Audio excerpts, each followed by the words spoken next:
বাড়ির পরিত্যক্ত জায়গায় আসলে ব্রয়লার মুরগিগুলো পালন করা হচ্ছে। আসলে এটা কিন্তু একটা রান্নাঘর। তো এই রান্নাঘরে কিন্তু আসলে রান্না করে না। এই যে দেখতে পাচ্ছেন এখানে কিন্তু রান্নাঘর রয়েছে। তো সেক্ষেত্রে কিন্তু আসলে ভাবলাম যে জায়গাটা কাজে কিভাবে লাগা যায়। তো সেক্ষেত্রে যে ভাবা সেই কাজ। আমি কিন্তু বেশ কিছু মুরগি উঠিয়ে ফেললাম। তো দেখতে পাচ্ছেন তারই ধারাবাহিকতায় বেশ কিছু ব্রয়লার মুরগি তুলেছি। তো তাদের ওজন প্রায় ১ কেজি প্লাস হয়ে গেছে। তো ঘটনাটা হচ্ছে যে বর্তমানে বাচ্চাগুলো কম দামে যেহেতু নিয়েছিলাম, এখন কোরবানির ঈদ সামনে। তো সেক্ষেত্রে আসলে বাচ্চার দাম কম থাকে। আমি ভাবলাম যে বেশ কিছু বাচ্চা নেওয়া যাক। তো তারই ধারাবাহিকতায় কিন্তু বাচ্চাগুলো নিয়েছি। তো একটা সমস্যা কিন্তু আমি দেখতে পেলাম যে আসলে ৩০ দিন পালন করলে বা ৩২ দিন পালন করলে কিন্তু প্রায় ২ কেজি ওয়েট চলে আসে।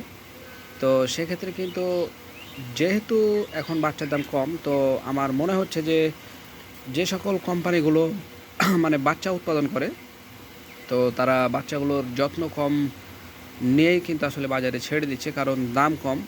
যেহেতু দাম কম তাই তারাও সেক্ষেত্রে অতটা গুরুত্ব দিয়ে বাচ্চার কেয়ার করে না, এটা আমি নিশ্চিত। কারণ যে বাচ্চাগুলো এমনিতেই বাচ্চাগুলো কিন্তু আসলে বড় হয়ে যায় ৩০ দিনে, প্রায় ২ কেজি ওজন চলে আসে গড়ে। তো সেক্ষেত্রে এই মুরগিগুলোর বাচ্চা কম দামে নেওয়ার ফলে কিন্তু সেই বাচ্চার মতো কিন্তু আর গ্রোথ হয়নি, এটা আমি নিশ্চিত। কারণ আমি বাড়িতে এর আগেও কিন্তু ৫টা ১০টা করে ব্রয়লার মুরগি পালতাম। তো সেক্ষেত্রে কিন্তু এমনিতেই কিন্তু অনেক ওজন আসতো। তো যেহেতু এখন বাচ্চার দাম কম, তো সেক্ষেত্রে কোম্পানিও তাদের মাথা ব্যথাটা কম করছে, আমি এটা নিশ্চিত। তো একটা জিনিস খেয়াল করলাম যে বাচ্চার দাম যখন বেশি থাকে তখন তারা তাদের ফিড বলেন বা আসলে তাদের বাচ্চাগুলো বলেন, তারা একটু কেয়ার বেশি করে। কারণ সেক্ষেত্রে তারা অনেক বেশি লাভবান হয়। তো এখন যেহেতু বাচ্চার দাম কম, তো তারাও আসলে অতটা মনোযোগী না। তারা ফিডের মানও আসলে খুব একটা বেশি ভালো করছে না। কারণ যে খাবার খেলে আসলে মুরগিগুলো ওজন চলে আসতো, সেই খাবার খেয়ে কিন্তু এখন মুরগিগুলোর ওজন আসছে না। এটা হচ্ছে একটা বাস্তবতা থেকে বলছি আপনাদের। কারণ তারা যেহেতু বাচ্চার দাম কম দিচ্ছে, তো সেক্ষেত্রে তাদের ফিড দিয়ে কিন্তু তাদের কভার করতে হবে, এটা আমি নিশ্চিত। তাই তারা ফিডের মানও কিন্তু কমিয়ে দিয়েছে এই সমাখানে। বিশেষ করে এই সময়তে হয়তোবা যারা এই বাচ্চাগুলো তুলেছেন তারা আমার সাথে হয়তোবা একমত হবেন যে তারা বাচ্চার মানও কম রেখেছে এবং ফিডের দামও যে অনুপাতে বেড়েছে সে অনুপাতে কিন্তু ফিডের মান কিন্তু তারা বজায় রাখতে পারেনি, বা তারা ইচ্ছা করে রাখেনি। কারণ তারা কম দামে যেহেতু বাচ্চা বিক্রি করেছে, তাদের হয়তোবা আরও কিছু ম্যাটেরিয়াল যোগ করতে পারত, যার কারণে ফিডের কিন্তু গুণগত মান তারা এবার ঠিকভাবে দিতে পারেনি, এটা আমি নিশ্চিত।